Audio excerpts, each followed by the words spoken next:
Good morning, Karen. How are you? Morning. Hi. Hopefully everyone can hear me. Yeah, hopefully everyone can hear you. we have some issues today, but we're okay. We're definitely fine. We're finally in the same room. New mics, new set. Look at this. Look at us. Yeah. Fancy. I like it. Great job on the new graphics. All right. It looks like everyone's GMing us in YouTube. We're streaming live on YouTube and Twitch, the video version, as well as, of course, Twitter Spaces. And if you are somewhere in a place where this is not a GM and a very early GM, there will be a podcast version of this on Spotify and Apple Podcasts and wherever you get your podcasts. But first, as usual, Karen, what is the GM show? Yeah, the ABC of the GM show is Asia focused, builder friendly, and cool vibes only. So if you're new to the show, welcome to the show. We have some familiar faces, and we're seeing GMing people on YouTube and Twitch. So hi everybody. Before we begin, as usual, let's hear a quick word from our chairman. The GM show is not investment advice. We may or may not have ownership interests in the projects we are talking about, but this is not investment advice in any way, shape, or form. And this is not Sir David Attenborough.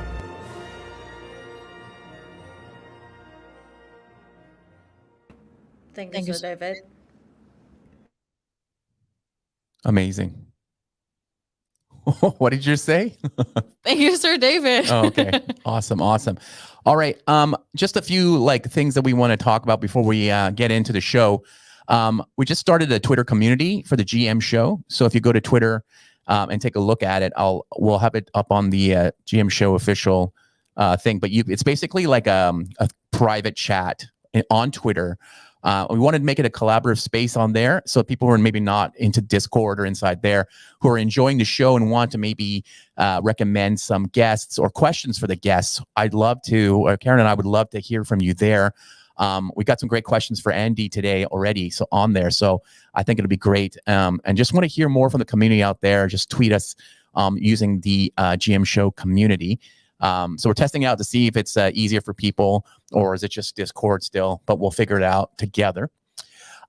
Big news, I guess we want to talk about what's happening in Asia. I think Hong Kong is going to be completely overrun by the Bored Apes Yacht Club come this fall, as this week they just announced that Ape Fest will be in Hong Kong November 3rd to the 5th. Karen, what do you think about that? That's going to be big. We're going to be there. Well, I mean, we're here. We're always here. We're definitely going to be there. Yeah. But I mean, Meme Land is going to be there.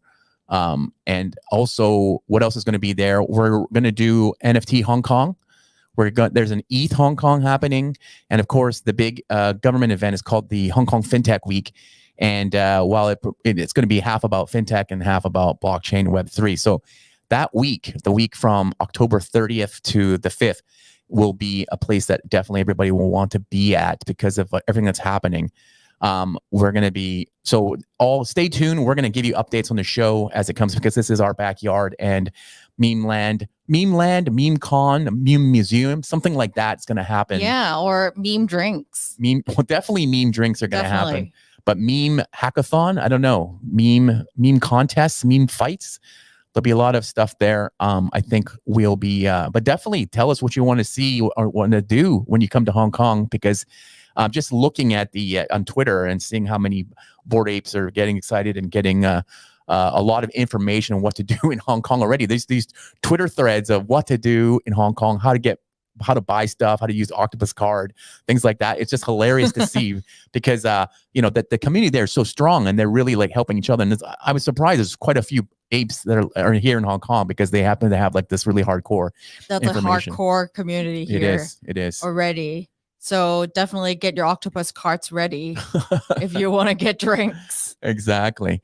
Okay, so let's get into the show. The first segment we like to do is I'm trying to invite more different people from around Asia to come on the show and kind of talk about what's happening. If there was a big conference happening somewhere in Asia or there's some big scene happening somewhere else in Asia.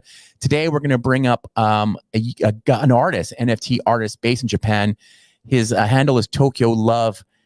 Mac, come on up.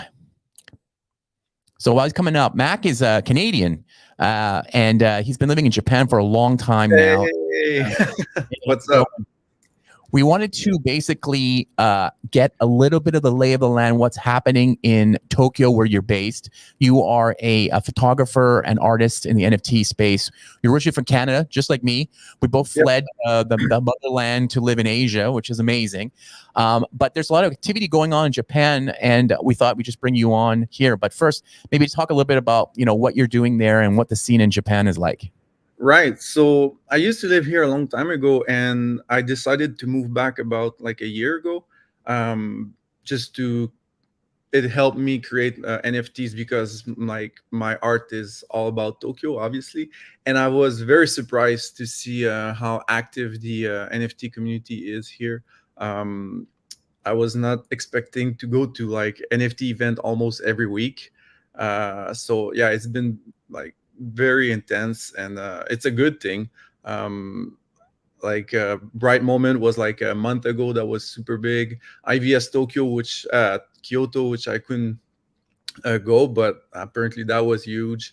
And even this fall there's more coming. I think Decentral is at the same time as the NFT Hong Kong that you just mentioned, which is a shame. Like I'll have to pick up because I want to go to Hong Kong too. I want to do the meme drinking with you guys. I was getting hyped up during the intro, but first of all, what is Bright Moments? Bright Moments is that it's more like a Web3 show.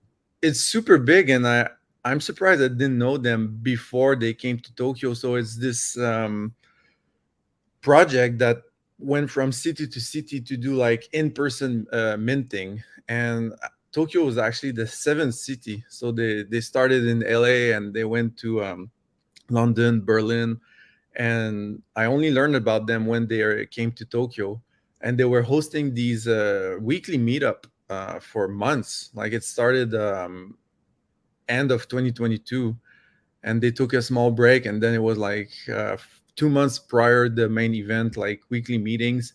And they have like the Crypto Citizen, like, so it's like their own PFP profile, PFP collection, and each city gets 1,000 citizen. And what's really cool is that people who lives in those city who attends these meetup get one for free. So it was a great way to get like the community together. And the accumulation of this whole event was super big. It was in Parco. It was like the whole floor, one of the top floor of the brand new building in Shibuya. And yeah, I mean, I encourage people to go check out like the video of the events and maybe try to attend the next 3 remaining cities. I think the next one is in Buenos Aires, Paris, and it finished in Venice, Italy, the 10th one. So that's amazing. The next year, their plan for the next year. Yeah. Very cool. So yeah, you didn't get to IVS crypto in Kyoto, but we have a little bit of a video here for everybody to take a look at. Like I was in Collision at Toronto that same time, so I missed it, but it looked great. So here's a short little clip of it. Looks like any crypto event you'd go to, except with this Japanese Kyoto background, which is like super cool, and it looks packed. So it's exciting to see like such a huge group that came out for it. And it's pretty cool to see like the just exposition of like the modernity, the like NFT stuff, tech over like the traditional Kyoto scene background, right? Yeah. And of course, all the cool artwork, all the Japanese anime, manga artwork is super cool for this thing. Amazing, amazing. Okay, so what else is happening in Tokyo? I mean, there was also Tokyo Blockchain Week or Japan Shop Blockchain Week. I think we mentioned it last time that even the Prime Minister is out there promoting it. Do you feel like the vibe there is very local? Do you think there's a lot of expats coming into the market there? Like, what do you see when you go out of these events?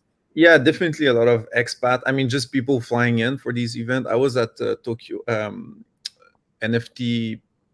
I'm so many different names. NFT Tokyo, NFT Art Tokyo, Blockchain Week. So yeah, I went to a couple of those, and it's interesting because it's not just art oriented. Like there's a lot of people developing NFTs for games, traditional like collection project, but also like lots of DAO being discussed, like the whole future of crypto. It's interesting to go to this event because you see like people working on something completely different than what you used to see, right? So and yeah, and right now there's exhibition in Knox Gallery, which is something we can talk about, like just the fact that there's galleries and spaces in Tokyo that are dedicated to Web3 and NFT, I think talks a lot about how active the community here is. Like these spaces are like not temporary, like they're permanent spaces for NFT. So in Knox Gallery starting today, there's a exhibition featuring maybe like over 20 artists from actually artists from Canada are exhibiting in Tokyo, and 20 artists from Tokyo or around Japan are exhibiting in Toronto. So it's a collaboration between the Knox Gallery and NFT Goat. I'm blanking out on the name, but Digital Goat. Yeah. And I'm going to be exhibiting in Toronto. So yeah. Got it. Yeah. Next week, there's this show called WebX. We've been hearing a lot about. Again, the Prime Minister is that this coming out to this is definitely, and the Yuga Labs CEO is going to be there. This is another big event. So close to the last one. Are you going to that, or what are you hearing about the buzz around this? I'm going to miss it. I'm leaving. I'm going back to Canada for 1 month on the day that WebX starts, and it's a shame because I mean I don't want to do a weird flex, but they asked me to speak at the event, and I was like, I cannot because I'm leaving on that day. And then afterward, I heard that the Prime Minister of Japan will be doing the opening statement, like the opening ceremony. So that's when I realized how big this event will be. And yeah, talking with people recently, I've realized, a lot of people from the local scene will be there. And obviously, a lot of people are flying in for WebX. I think it's going to be huge. And yeah, all these events are putting Tokyo on the map as like one of the center hub for Web3, I think. Yeah. Nobody's going to blame you for leaving Asia in this month because it's so damn hot. Go back to Canada. Yeah. It's a little cooler out there. But yeah, definitely we want to come out and see you in Tokyo. We're just planning what's the best time. Hopefully the fall we'll come out and see you. But Mac, thank you so much for being on the show. Everybody, if you want to see what Mac's up to, follow him on Twitter on Tokyo Love LUV. Thanks, Mac. Thank you so much. Thanks, guys. Thanks, Mac. Super interesting information. I'm interested to learn more about Japan. Karen, what do you think? Yeah, I was gonna say, like, I miss the food, and I just want to learn more about the NFT community there. All right, awesome. Okay, we have a sponsor. Yep. The GM Show is not sponsored by Barbie the Movie. Barbie and Ken are having the time of their lives in the colorful and seemingly perfect world of Barbie Land. However, when they get a chance to go to the real world, they soon discover the joys and perils of living among humans. Just like me, I'm just a bot. Perfect. Your bots are getting better and better. I know. I love their voices. Are you going to see Barbie or Oppenheimer? Of course, I'm an Oppenheimer girl, but well, we'll see. Actually, Barbie is being, really hyped up these days, so maybe I'll go check it out. Okay, cool. Let's get on to the next segment. Andy Krenak serves as the president of Vfriends, the NFT project.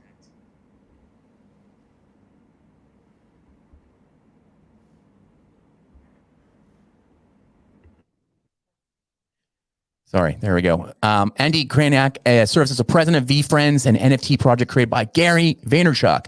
Vfriends is one of the top 5 global NFT projects and has amassed more than $100 million since its launch in May 2021. Another OG in the house here. He oversees operations for the Vfriends IP and community of NFT token holders for Gary. Prior to joining Vfriends, Andy served as executive vice president of Team Gary V. For 7 years, he was in charge of leading Team Gary V, a team of 20 plus people to make up the media and content engine behind Gary's personal brand. And he started his career with Gary as an intern to promote what would become his 3rd New York Times best-selling book. It all started with a tweet when Gary asked for a chance to work for free. So we're going to talk about that. Since that successful campaign, Andy has grown the brand team to include software developers, videographers, engineers, analysts, brand and community managers.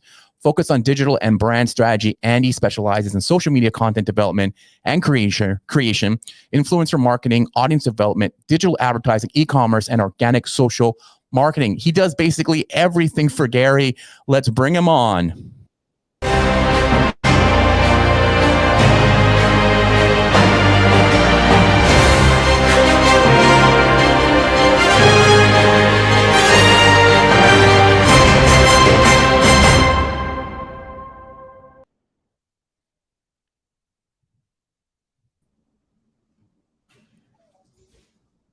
Hi, Andy. Hi, Andy.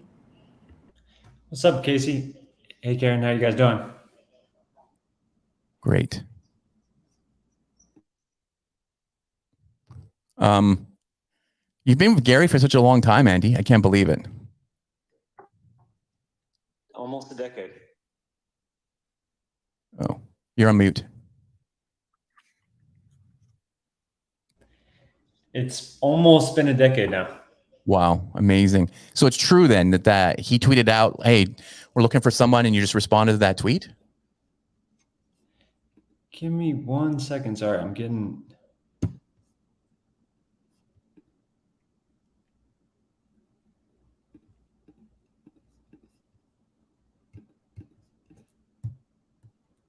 Can you hear me? Yep. Yeah.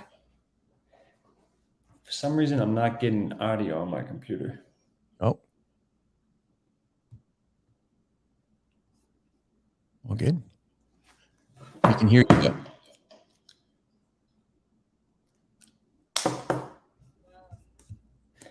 There we go. Sorry about that, guys. No problem at all. I was just asking. So you've been there for almost a decade, and was it true that it was a tweet that Gary put out and you replied to it? It is true. I took a wine course at Virginia Tech. Oh, wow. And that's how I learned of Gary. And he tweeted one day, "What can I do for you?" And I said, "A chance to work for free." Hopefully he's paying you now. Yeah, that's generally the follow-up I get. For a which decade. Is true. For a decade.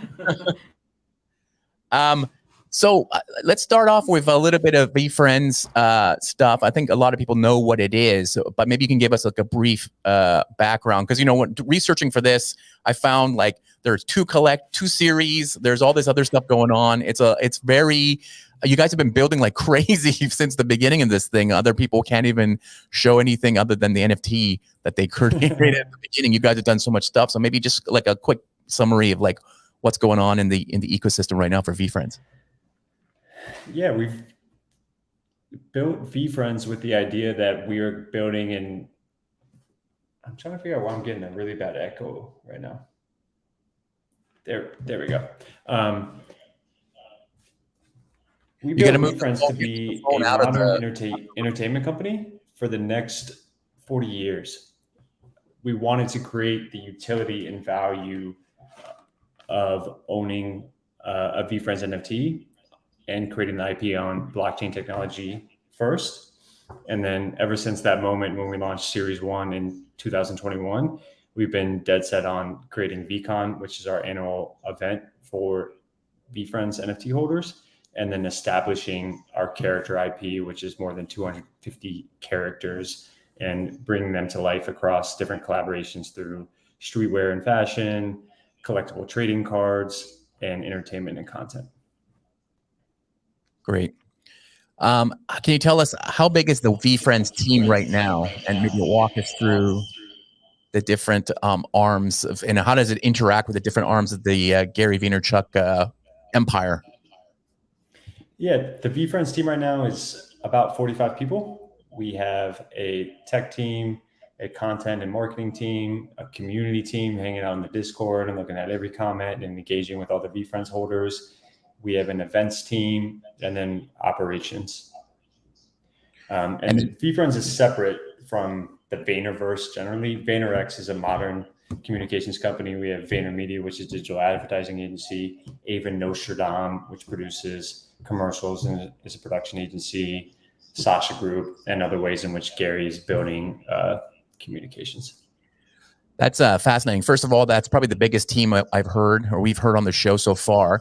But also this guy, Gary V, seems like he's doing a lot of stuff, and he's still so focused on his NFT project. How much time do you guys spend together working on this, and how much are you like running the show by yourself?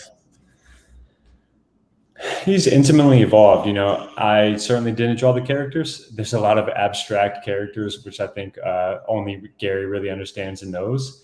We have part of the reason why I am where I am today as president of Veefriends is because the strength of Gary's and I's relationship and the ways in which I know to work with him and scale his vision and operate it within the company that is Veefriends.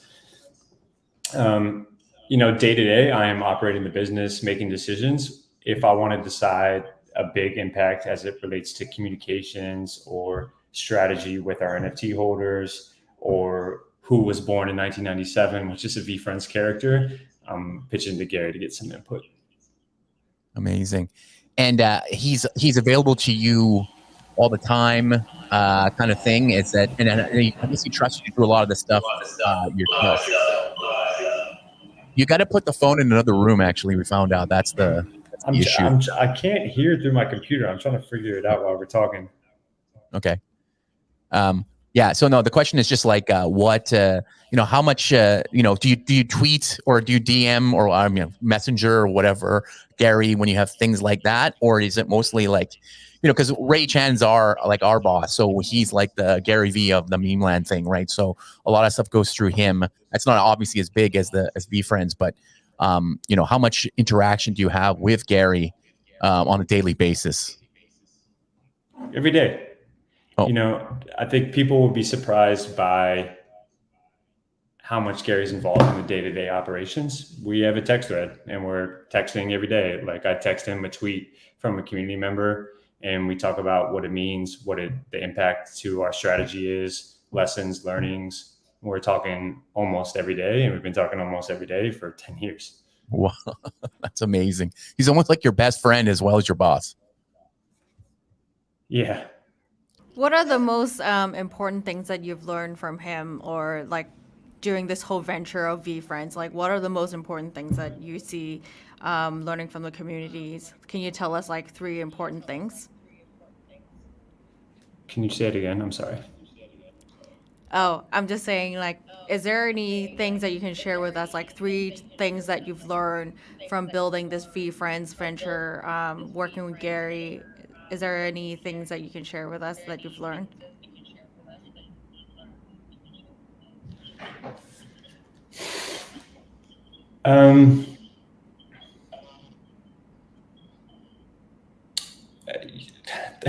I was recalling a meeting that I had with Gary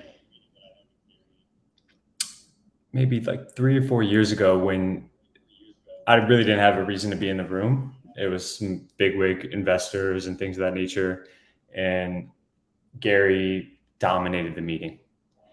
And as we left the meeting, I gave him feedback. I was like, that was so cool for me to listen to. And he told me that the person that's the closest to the dirt is the most dangerous. And what he meant to that was, as he was talking to these executives that were raising a big hedge fund, the topic that they were talking about, he knew intimately. He was involved in it on the ground. They were talking about eBay, and he just knew it better than them. And so when he was articulating the strategy and the vision for it, he was able to do so in a really profound and meaningful manner. And I feel like as people are growing in their career and trying to think about how to navigate business and generally always looking up and trying to achieve success and wonder what it's like to be the president or the CEO or making all the business decisions, they lose sight of the fact that all the answers and all the strategies are in the tweets and comments and DMs and the things that seem and feel not sexy, but are actually practically the answers to how you're going to navigate and drive your business forward. Interesting. So, like, is there anything that you've learned from the community as well, like as much as from Gary? Can you say it again? Is there anything that you learned from the community as much as you learned from Gary? The community has been a big supporter. Anything that you've learned from the actual community?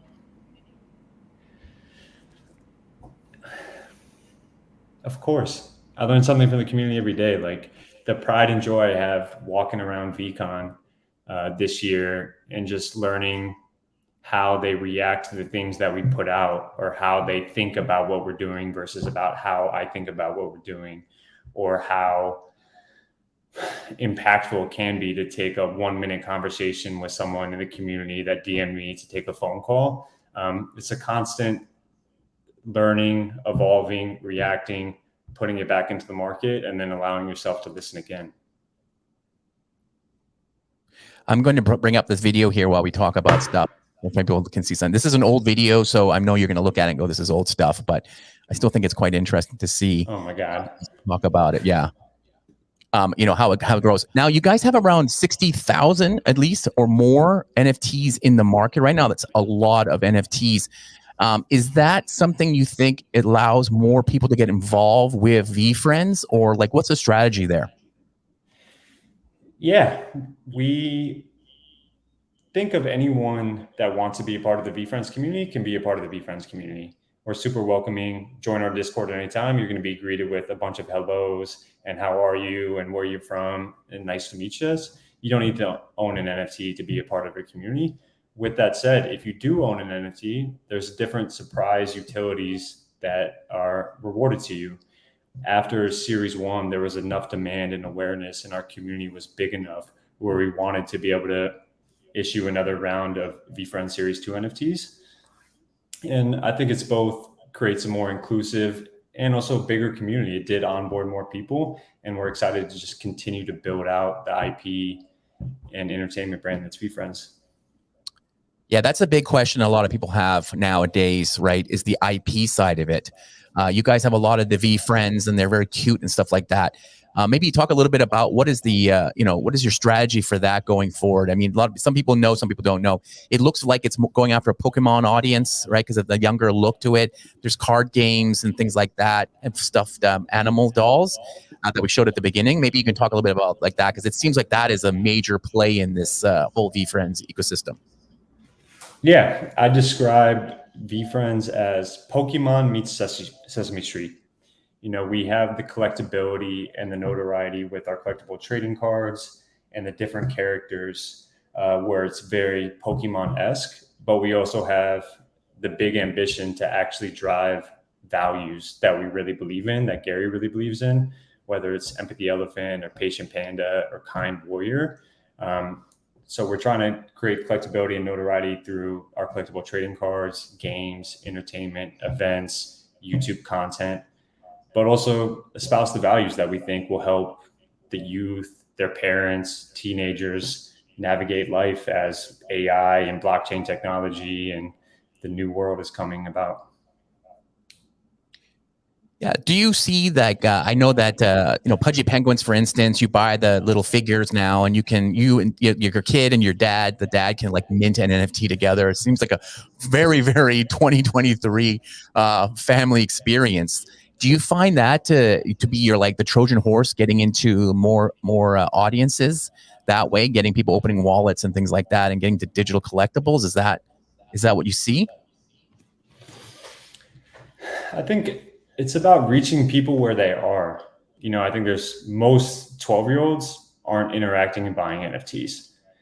I think there's an opportunity to try to onboard them into NFTs, but I also think you can just build a Roblox game and interact and meet with them there and build your IP in a more practical way in 2023. And I think whether you're Vfriends or Pudgy Penguins or Doodles or Cool Cats is about recognizing the opportunities you have to try to grow your audience and your IP and what's most endemic to your capabilities and where you see the attention happening. And I think in some ways it's with blockchain and NFTs, and other ways it could be with YouTube Shorts or TikTok or Web2 or merchandising and licensing different toys and collectibles.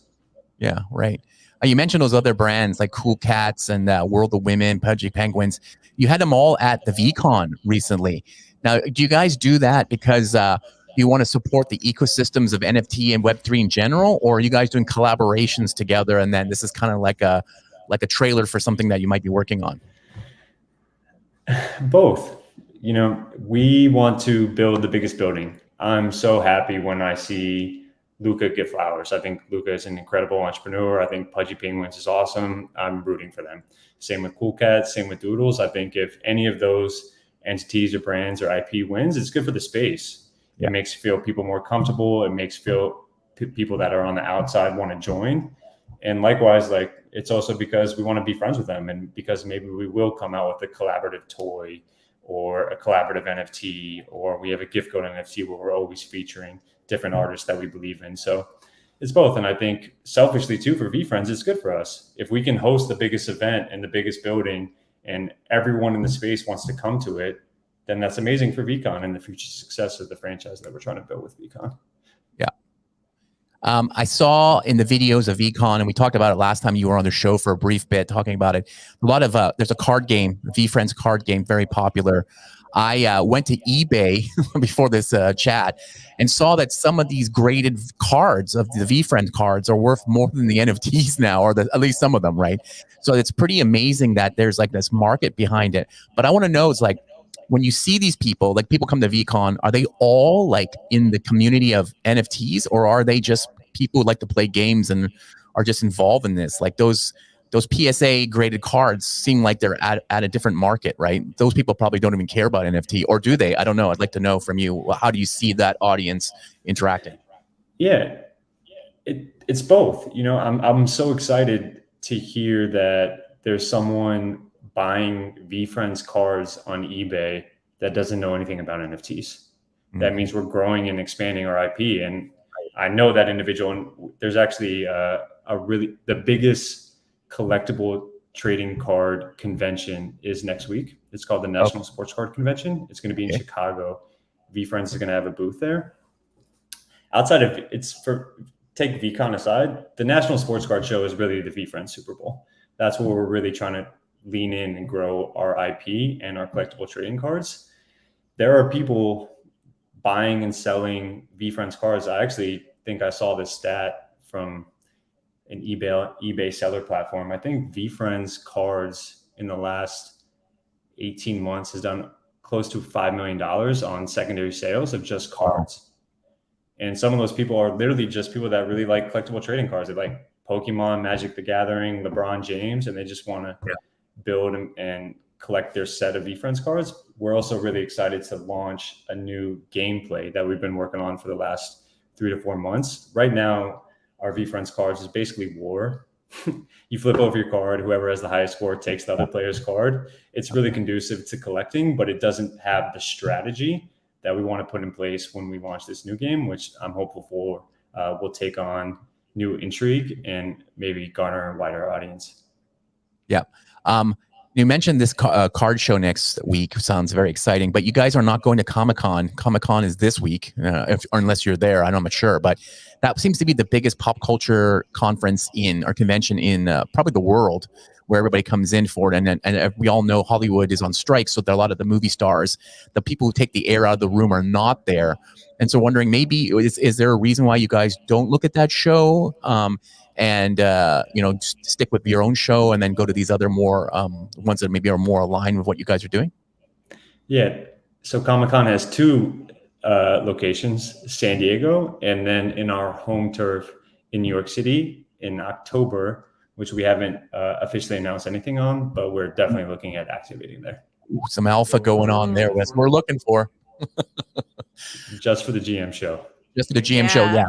I'm a big comic book fan. I don't know why I'm not in San Diego this week, but I definitely see, like I said, Cool Cats will be at Comic-Con, and a few other brands will be there that are doing stuff trying to get the normies into it.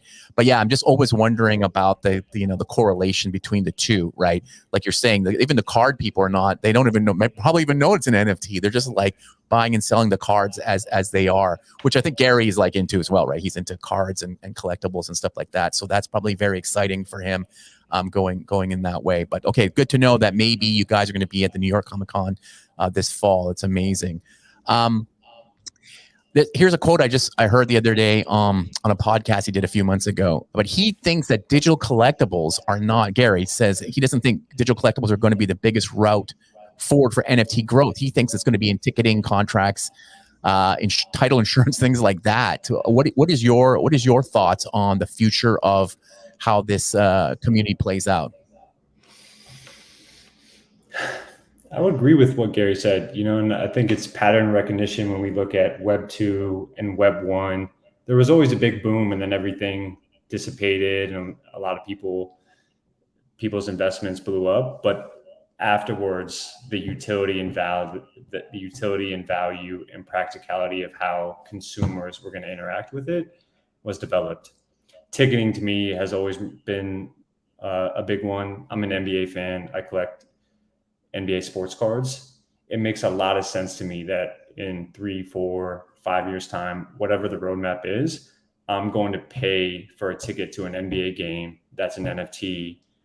Luka Doncic, who's my favorite NBA player, is going to hit a game winner, and my ticket to that NBA game is going to become a collectible moment that the Mavericks might make money off of, that the NBA might get licensing and royalties off of, and that myself as a collector could experience gains or capital, or I just want to collect it forever.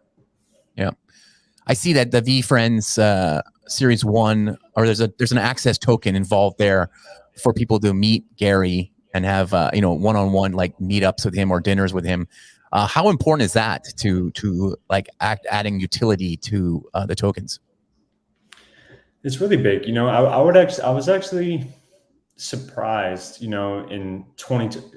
in hindsight, if you told me in 2023, the amount of personal brands or public figures that would have NFT projects would be limited, I would be surprised.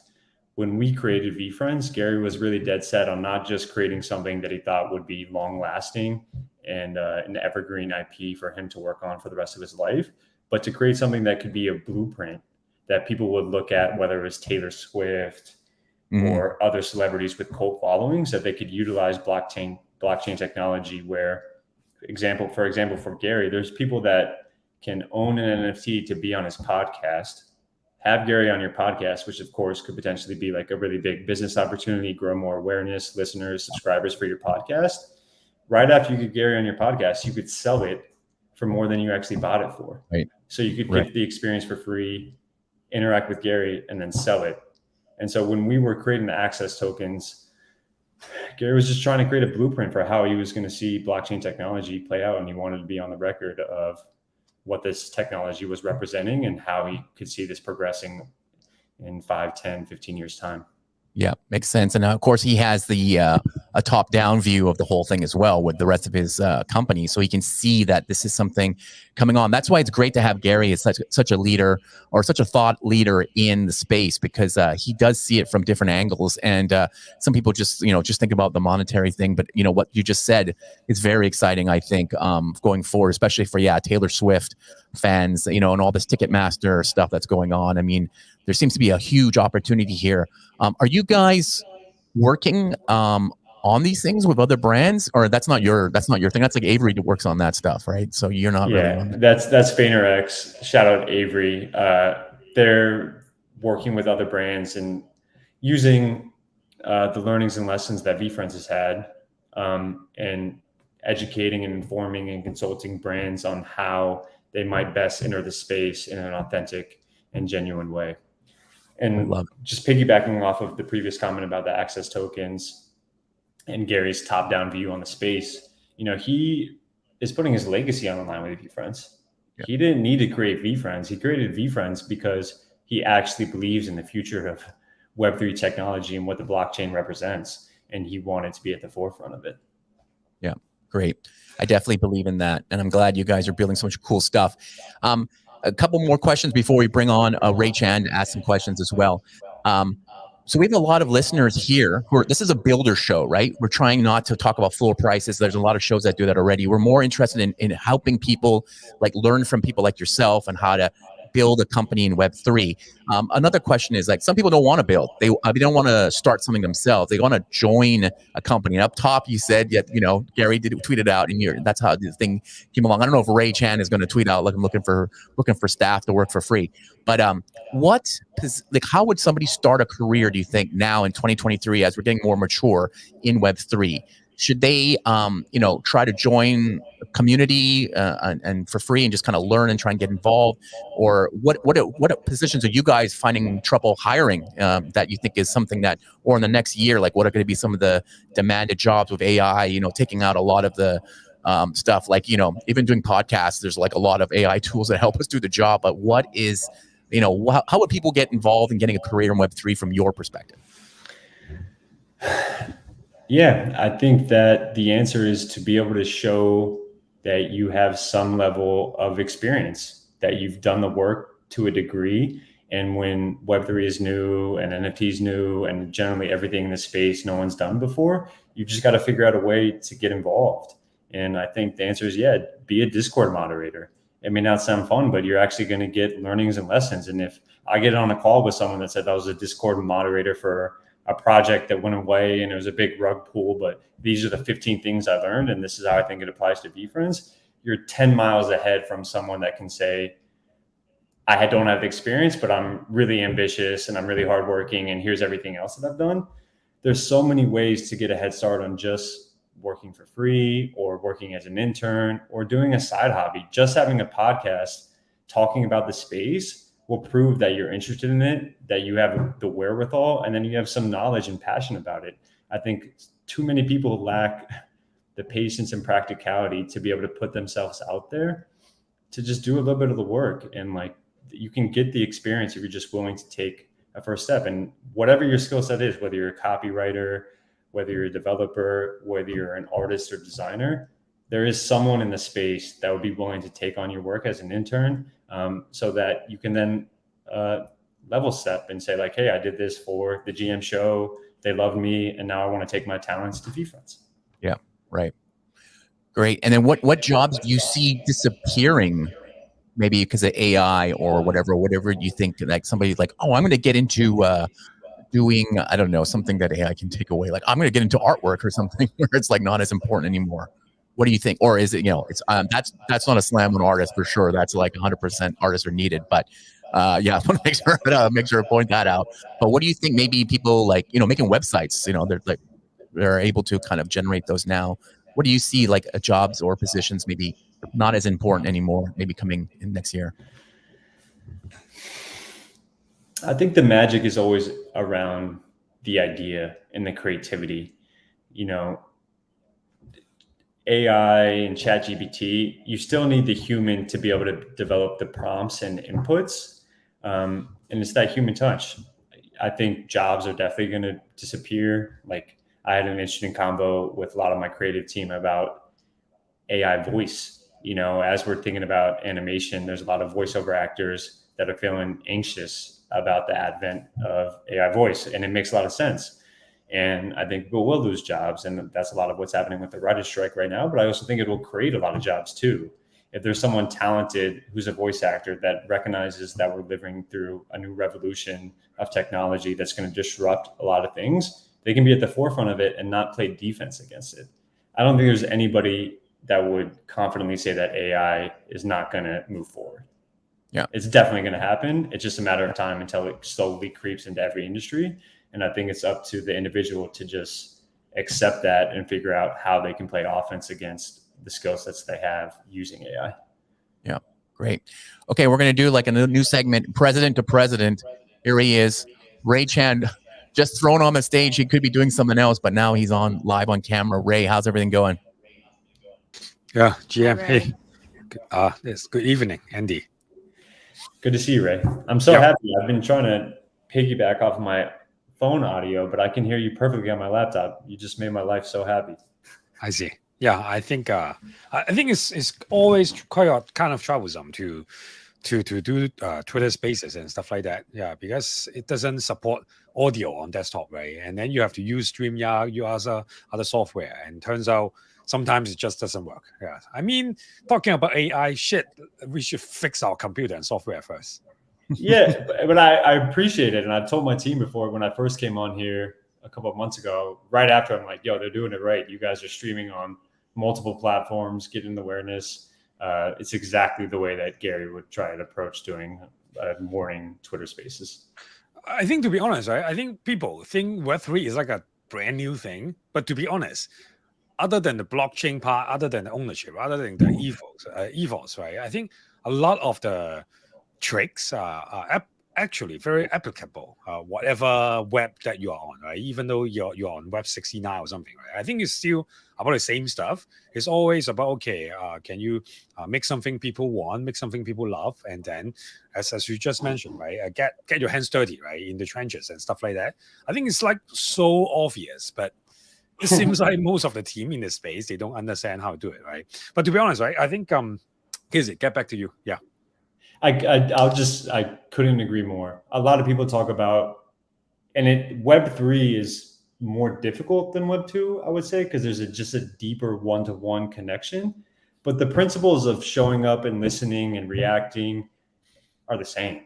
Like, community building is community building, whether you're doing it in a farm in Nebraska or on a Facebook group or in a Discord with a Web3 company. Yep. And the good thing about community building is you actually can learn, right, by joining a community. Right? Web3 is very similar to social media. Of course, Gary is like a leader, right, in social media and stuff. He talked about Twitter before everyone talks about Twitter. Right? He talks about Snapchat before everyone talks about Snapchat. Right? I think Gary is an investor at NiGet. That's why I have been following him for over a decade. Right? But the whole thing about Web3 is actually pretty straightforward to me, just like social media. Right? For example, if you think some brands, they're doing a great job on social media, you can actually look at what they do, right? And then you can almost like replicate their strategy, right? Because to be honest, everything on social media, everything on Web3, other than the strategy behind, basically it's all public, right? And you can mimic what they do and then to test it out first. And that's the part that is like very easy for people to kickstart. Of course, whether you can micro innovate to continue to improve and find your own voice, I think that's the challenge, right? But to start, to learn, to join, to participate, right? I think that part is actually very, very obvious to me. I totally agree. It makes me think about religion and tactics. Gary talks a lot about religion, which is just like everything that you just said, and tactics change on a day-to-day basis. Instagram Reels might come out with a new feature and you can maximize that new feature for a short window, but the religion of listening, evolving, iterating, putting it out, being community forward will always apply forever, regardless of what platform you're on. Yep.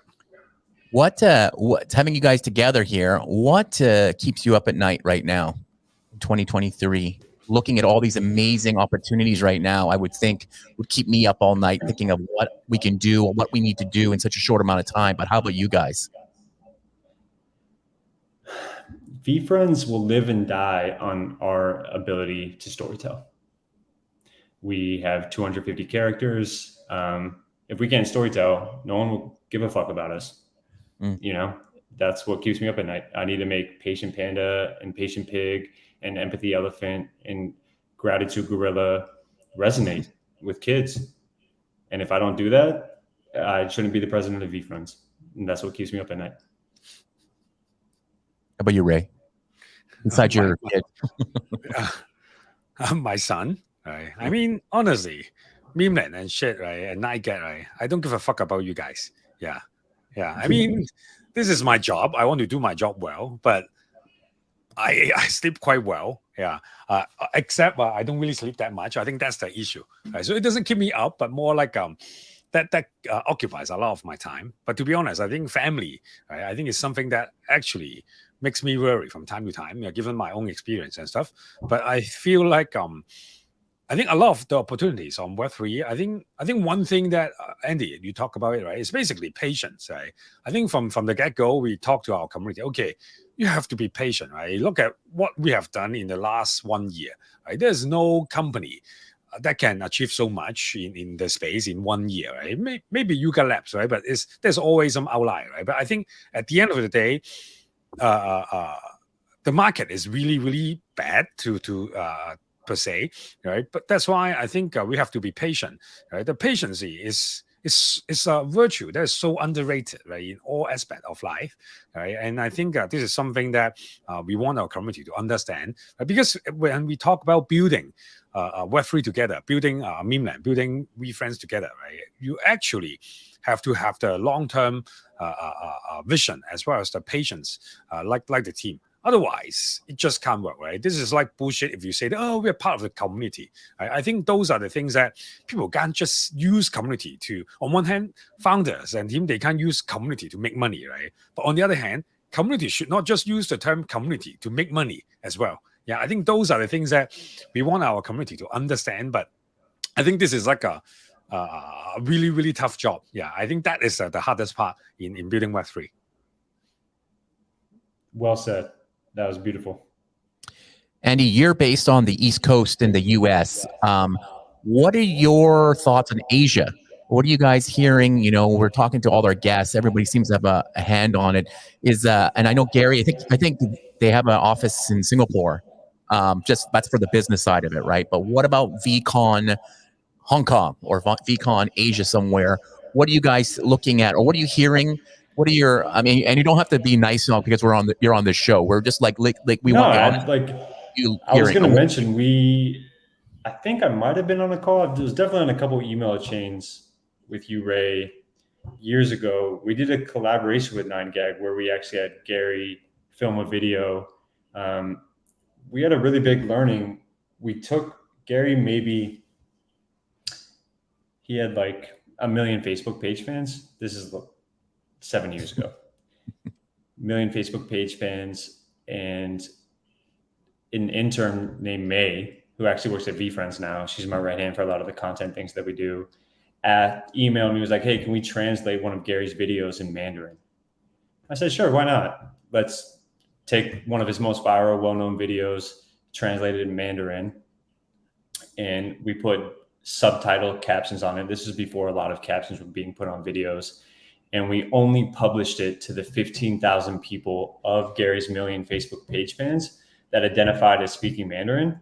So the total reach could be like 15,000. It was seen by maybe 10 million people because the 500 people that saw that video hit share. And I just got goosebumps a little bit of thinking about it. It really, really woke me up to the fact that Gary's message is universal. The video was talking about Mondays, and if you don't like Mondays, you got to change a new job, and like it's called "Fuck You Monday." But I was like, yeah, regardless of what world you live in, if you wake up on a Monday and you don't like your job, that video resonates with you. Ever since then, I've been really thinking about building Gary's international community, and now with Vfriends, building our international community, Vfriends. We're still, of course, like 70% domestic to the US, but we're always trying to be thoughtful as we do our collaborations and drops to recognize our Vfriends audience. I'm not going to give any alpha on the location for VCon. I will say, unfortunately, it's not in Hong Kong in 2024. But we're going to continue to think about the ways in which Vfriends operates as a global company. I think in the macro space, there's a big need for clarity in the US on where we're standing in crypto. I think Asia in general is taking a more friendly approach to crypto, which I think is good for Asia. And I think that's a trend that will probably continue. I think 8Fest coming to Hong Kong, I'm really interested by. I'm interested to see the impact that that has to just grow Web3 in Asia and Hong Kong specifically. And for Vfriends, you know, aside from Gary, we're going to continue to try to think about the ways in which we can show up in an authentic and natural way to different regions of the world. Yeah. Ray, do you have any advice for Vfriends or any people who want to like maybe expand to Asia? No, not advice for Vfriends. Honestly, right? I think I learned a lot from Vfriends. I'm not a holder, right? But I learned a lot. Right? I think I think Asia is exciting, right? But also challenging at the same time, because when people talk about Asia, right, it sounds like it's like a big country, right? But there are indeed tons of countries, right? And there are, even within one country, there may be different culture as well, right? They also speak different languages. For example, like Indonesia, right, or in India, right? Basically, they have a lot of dialects and stuff like that. So I feel like it's almost like a wrong saying to, our focus is Asia, right? Because actually, you have to start from somewhere. You can't say that, okay, my focus is Europe, right? I think actually you have to start from a country. Right? I think this is the biggest challenge for my American friends, because Americans, I mean the United States, right? Actually not Americans, right, per se, right? Always feel like, okay, our culture rules the world, right? But the thing is, I mean, although a lot of people speak English, right? I think the culture, what they like, actually is very different, right? I think that's actually the biggest challenge. Why a lot of brands, they actually can't do a very great job when they launch in Asia, is because they actually don't understand Asia enough, right? I think the easiest way is, okay, maybe work with a local team, hire a local, right? Actually speaks the local language, and then pick a country to start with. I think that would be a better way. I mean, generally, most people will start from China, but China is relatively restrictive, right, on crypto for now, right? So I think that part is something new, right? That's why a lot of companies, they set up the headquarters in Singapore or maybe in Hong Kong. I think that's a good start. At least you have to be on the ground to understand what it is about. Yeah. Yeah, great. Andy, before we let you go, just what's happening for the rest of the year besides the card show next week? We are announcing the location of VCon 2024 at the end of August. We are really excited about October. That's where ComicCon is going to be in New York. Halloween is going to be a big theme for Veefriends, so we're excited for Halloween. And then we're excited to continue to build our IP on YouTube through animated content. It's a long journey ahead. I'm proud and humble with the community that we have, and we're just dead set on continuing to expand it. And I will plug and try to force the three of you to come to VCon next year. We would love to have you guys, raise success with 9gag, and what you guys are doing with Meme Land is remarkable. And I think it would be great to be able to host you at VCon 2024. Yeah. Is it going to be? Yeah. Sorry, Casey. No, is it going to be in the US though? Can you say that again, Casey? Is it going to be in the US? You can find out in August. Okay. I have a few hard questions before Andy, you go, right? Please. 4 prices down, right? Community is unhappy, right? I'm not asking you how to fix the community and stuff, right? I understand that a lot of people are still believing in the vision, right? Yeah. Before price is down, how do you keep up the morale of the team? The team being internal or the community? Internal. Yeah. It's a combination of communicating your intent of where you see it going, knowing that obstacles and things are going to change, and then generally just being transparent that it's a bet. It's a bet on yourself as an operator. It's a bet on yourself as a leader, your vision, and getting them to put their hands in the middle. And if you don't want to put your hands in the middle, that's amazing. I love you. And like, I'm going to go do this, and just having conviction and strength. And it's something that I continue to go through. And I think it's just having the communication and transparency necessary to make sure that everyone has an aligned vision. Okay, next question. I remember last time when Gary was in Hong Kong, right? He brought his trainer with him as well. So I think he's living a healthy life, right? Yeah. But what if Gary dies one day? What would happen to Vfriends? Yeah, it's a great question. It's a question I've been asking too, actually, but I didn't want to ask it. It seemed kind of dark, but okay, yes. I mean, there's a weird universe where, knock on wood, I want Gary to live to be 200 years old. I think the collectability of Vfriends actually increases. Now, with that said, like, there's one way to pump the floor price. Yeah. But Gary's surrounded with a lot of capable entrepreneurs. His brother is a beast. Avery is amazing. There's no shortage of people that I trust and love that also love and trust Gary that would continue to evolve and build the brand and IP that is Vfriends. Now, of course, would the trajectory of that brand and IP be what it would be if Gary was around? No, it wouldn't. But last question. Right, Pudgy Penguins launch some NFT related toys. Right, Vfriends also have some NFT related toys. Right, I saw that Kevin Rose from Moonbergs, that he talks about that. Right, but as one of the team, right, behind one of the top NFT toys, why do you think that Pudgy got more attention than Vfriends? Or is it true? Yeah. I don't want to try to get a Richter scale or measuring contest of like who got more attention. I think Luca is an extremely amazing communicator. And I think the way in which they rolled it out with the inclusion of NFT and NFT onboarding, Web3 onboarding was really, really smart. We try to do it in reverse. We're not trying to onboard. We're trying to reach people that don't really like right now in the US, NFT is kind of a dirty word. Definitely with brands. We're not trying to talk to kids and parents about NFTs. We're trying to talk to kids and parents about accountability and being genuine and being grateful. And we do that with the plushies and figurines that we have in Toys R Us. And we do it with social media content. It doesn't have to be done with NFTs and Web3. Got it. Oh, I have one more question. Right, you mentioned that in the beginning. Right? You want to build Veefriends, right? As one of as a great IP, right? I think one question that I always have is, okay, maybe the brand can continue to build, continue to grow, right, as a great IP, but how does the original holders, right, benefit from it, right? Because you actually can't share the profit and stuff like that, right?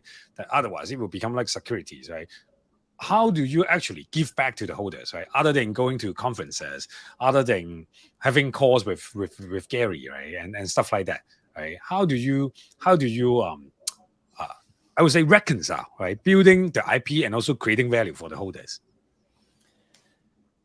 It's a great question. And it's something, honestly, that we continue to navigate on a daily basis. We have strategy discussions. I will never undersell the value of an event. A personal connection could change the trajectory of your life. We had a Twitter Spaces today. We have a Veefriends baby. 2 people that met at VCon are now having a child together. That's amazing. With that said, of course, a lot of people in Web3 space are financially driven. I think because it's blockchain, because it's NFT, this is a game that's forever. If you ask me this question 10 years from now, I can and will give a completely different answer and we'll have the ability to do so. And I think it's just trying to navigate on a day-to-day basis, upholding our intent with the community, what the value is today on July 19th in 2023, and also communicating that that value might continue to change when it's 2027 or 2029, and we still have the blockchain, and we can still see provenance and ownership and the utility and values in which we might derive from owning an NFT. Great. Yeah. Thanks for answering all the hard questions. Yeah, Casey. Go back to Andy. you. Thank you so much, Andy, for being here. Really appreciate your time. Good luck on everything, Veefriends. And yes, we'll either see you in the States or we're hopefully going to see you at VCon next year. Thank you so much for having me. It's an honor and a privilege. Ray, big shout out to everything that you guys are building. Casey, Karen, you guys are awesome. Thank you for having me. I'm going to bug you right after the VCon announcement and see if you guys can make it to the States. Yeah, sure. Yeah. Thank Awesome. you. Yeah, Thanks, have a good man. night. Thanks. Good night. Good night. Ray, that was great. Great to have that. What are the chances that you're going to go to a VCon or any con outside of Hong Kong? that rhymes. Yeah. I asked Andy quite a few hard questions, right? Because I feel like as a builder, I actually want to understand. I ask out of the purpose for the sake of learning. Right? It's not to grill him or stuff like that, right? I think that's actually important for GM show, right? Because we want to be friendly, right, to the builder, but at the same time we also want to create a platform, right, for the builders to share something that they can't talk about it, right, with their community on Twitter and stuff like that, right? Because when you talk about something like that on Twitter, right, people just say that, hey, shut the fuck up, right? Your floor price is down, right? Stuff like that. I think that's something that we don't want to do. Yeah, that's why I think we want to create a platform for builders, right, to talk about it, to discuss it, and then so that people can have another perspective. Yeah. This is so funny. This is a question here on the thing. Ray from Phil Campbell. Ray, I'll learn Cantonese and or Mandarin and move to Hong Kong for a dev role. Would you hire this guy? We communicate in English a lot at NiGet and Memeland. Yeah, so you don't have to learn Mandarin. Yeah, I mean, if you can, right, I think it opens more opportunity to you, right? But I think it's not a must. Yeah. Okay. And before you go, can we talk about meme coin a little bit? It's coming up, so I think it's very exciting. And I think I know this is not a thing about it, but I mean, On the agenda. It's not on the agenda. But do you want to say anything about it or no? No, sure. Yeah, I think at least I can say one thing, right? The airdrop percentage. By the way, when I say that, I'm saying on behalf of MemeCoin, not on behalf of Memeland. We have to separate that, right? I think the airdrop percentage will be 25% with some instant unlock and also some lockup. Right? I think this is the one offer that I want to share today. And I think this is something that we want to try. I think this is pretty new, but we want to try. I think some people also know that. Right? We want to drop all the 25% to the NFTs itself. Yeah, and then gradual, and then some of them will be unlocked, right, so that people can trade. But some of them will be locked up, right, so that people cannot dump everything, right, at once. Right? I think the whole idea is we want to build a community company, right, and it only makes sense when part of it, when when a significant part of the token is actually owned by the holders already. It's not at the mercy of the team to say, "Oh, I will give you this," right? Some time later, right? You actually own it. Right? Of course, it's still locked up. There's still vesting, right? For the very obvious reason, right? But somehow, this is something that we want to try and experiment, right? And I feel like in our community or in the bigger Web3 space, I think people are paying attention to meme coin. We are very grateful for that, right? But one thing that I want to emphasize is launching meme coin is actually not the end of Memeland, right? Because honestly, when you look at the NFT market right now, if we continue to drop a new collection, right, I don't think this is the right way to go. Right? It's not because we can't do it. It's because we should not do it. Right? Ultimately, building a community like 10,000 people, 20,000 people, right? It's already hard enough, right? When people are on Discord every day to ask for next, when, right? I think this is like very distracting to the team, right? Yeah. Meanwhile, I think we should also lower the barrier of entry, right? For example, like Pudgy Penguins, like Veefriends, right? They launch toys. It's basically, okay, it's like $20, right? I think it's actually easy to build a brand with a lower entry price. I always ask myself, right, what is the last time that I actually spent like $4,000 to buy something, right? Maybe buying some handbag for my wife, right? But not buying anything for myself, right? Yeah, I love my wife, right? And also my son, right? I also spend tons of money on that, right? Yeah. But I think for a lot of people, especially people in Asia, right? I mean, they may not spend that much money in NFT, even though they're very, very big on crypto. Right? So we believe that the only logical next step is actually to launch a fungible token. Right? This is also our second course in our Web3 meal. It's actually to make use of the fungible token to create value on one hand, but also to expand and to expand the visibility and expand the influence of what we want to build. Yeah, and I think this is something. I would say this is just a start, right? This is shitcoin, right? That's why initially it doesn't have any value, right? But maybe some developers, right, will build on it, right? And maybe it has value, right? And yeah, and this is something that we believe that this is exciting, right, for the whole meme land community and even the bigger Web3 community. Yeah, I think things are happening pretty soon. People find out that okay, we have deployed a smart contract on the testnet. I have to check with our team whether that is the real one, right? But I think just wait for our announcement. Yep. Yeah. Amazing. Okay, thanks, Ray. I love to have a little bit of an update from you. Actually, we should probably put that in every episode because it's still interesting. I know we can just have an interview with you every week and it's still very interesting. But thanks. We'll let you go and we'll see you next week for the next show. Thanks, Ray. See you, Ray. Bye-bye. Okay. What's up next, Karen? What's up? So we asked our Twitter community, after this long interview, I think like a lot of people, if it's a GN to you, I want to ask like, how do you relax and unwind after a long day in Web3? And people do have some interesting questions, answers. Mark says playing guitar, listening to music, or go to the gym and having food with friends. And Tino said, well, the best way to relax and unwind after a long day in Web3 is to not have a long day in Web3 in the first place. And I really like this one. Wickedly.eth said, once your bag goes to zero, you can find all the inner peace. Only after you have lost everything, you're free to do anything. And Oxelia said, watching cinemas, and Captain says you can relax in Web3. That's true. So it's true. Like we never really rest well. And I think like maybe we should have a topic or show about mental health in Web3, because I think that's like a big issue. That's a great idea. Yeah, like about how to relax. And we did a meditation like a couple of episodes back. But I think that would be should bring it back. Yeah. Yeah. After a long day, we should really bring it back. Very interesting. Okay. Great. Well, that wraps up another episode. Episode 11. Wow. Amazing. I hope everyone's enjoying it. Like I mentioned up top, we started a Twitter community for people just on Twitter and want to talk about the show, give us some advice, give us some input. We'd love to hear from you.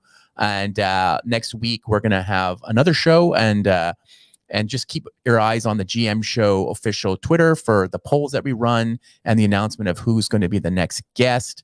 And again, if you're probably not listening to this because you're sleeping, but if you're sleeping, you can either listen to it, the repeats here, or you can listen to the podcast version. So there's on Spotify and thing right now.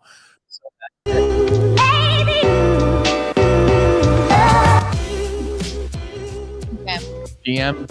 Yeah. See you next week, Karen. Yeah.